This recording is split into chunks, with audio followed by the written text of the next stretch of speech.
এক প্রহর আনন্দে কাটলে এক ঋতু কেটে যায় বিষণ্ণতায়। বানভাসী মানুষের ভালোবাসার নীড় ভাসছে আকস্মিক নিদারুণ নিষ্ঠুরতায়।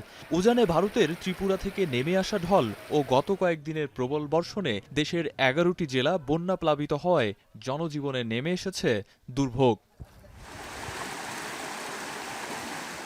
যোগাযোগ ব্যবস্থা থেকে শুরু করে সার্বিক জীবন ব্যবস্থার ভয়াবহ বিপর্যয়ে দেশের আক্রান্ত অঞ্চলগুলোতে বিরাজ করছে স্থবিরতা। প্রাণপণে চলছে বন্যার পানিতে আটকে যাওয়া অসহায় ও বিপদগ্রস্ত মানুষদেরকে উদ্ধার কার্যক্রম, আর তাতে এগিয়ে এসেছেন ক্রীড়াঙ্গনের মানুষেরাও।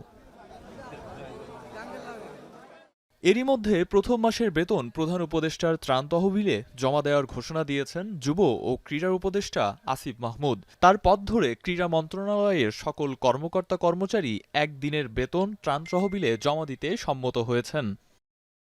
আকস্মিক বন্যার ভয়াবহতায় বিমূঢ় তাওহিদ হৃদয়। এমন দুর্যোগে সরাসরি মানুষের পাশে থাকতে না পারার আক্ষেপ তার। আর শুধু বন্যার সময় নয়, বন্যার পরেও বন্যার্তদের পাশে থাকার আহ্বান জানান তিনি। সামাজিক যোগাযোগ মাধ্যমে লেখেন, দুর্যোগ ঘটে গেছে, এখন পুরো বাংলাদেশ মিলে তা মোকাবেলা করার সময় এসেছে। ঘরে বসে থাকার সুযোগ নেই, সবাইকে নিজের সাধ্যমতো এগিয়ে আসার আহ্বান তার।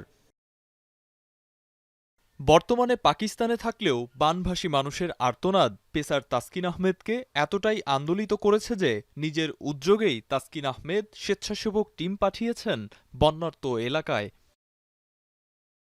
জাতীয় দলের আরেক ক্রিকেটার শরীফুল ইসলাম ফেসবুক পোস্টের মাধ্যমে সবাই মিলে দেশকে রক্ষা করার অনুরোধ করেছেন। এই ক্রান্তি লগ্নে সবাইকে এগিয়ে আসতে বলেছেন তিনি। জানিয়েছেন নিজের সাধ্যমতো সহযোগিতা করবেন তিনিও। টেস্ট সিরিজের কারণে পাকিস্তানে থাকলেও দলের অধিনায়ক নাজমুল হোসেন শান্তও দুর্যোগ কবলিত মানুষের পাশে থাকতে চেয়েছেন।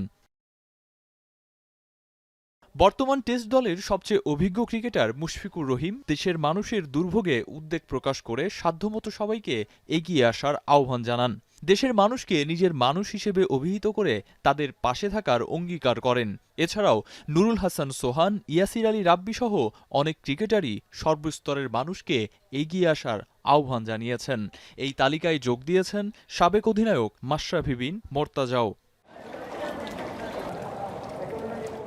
দুর্যোগে আক্রান্ত মানুষের আহাজারি অসহায়ত্বে শুধু ক্রীড়াঙ্গনই নয়, এগিয়ে এসেছেন সবাই।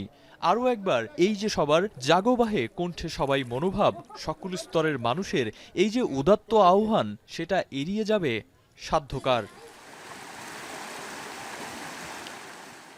আরিফুল ইসলাম সাহাব, এখন।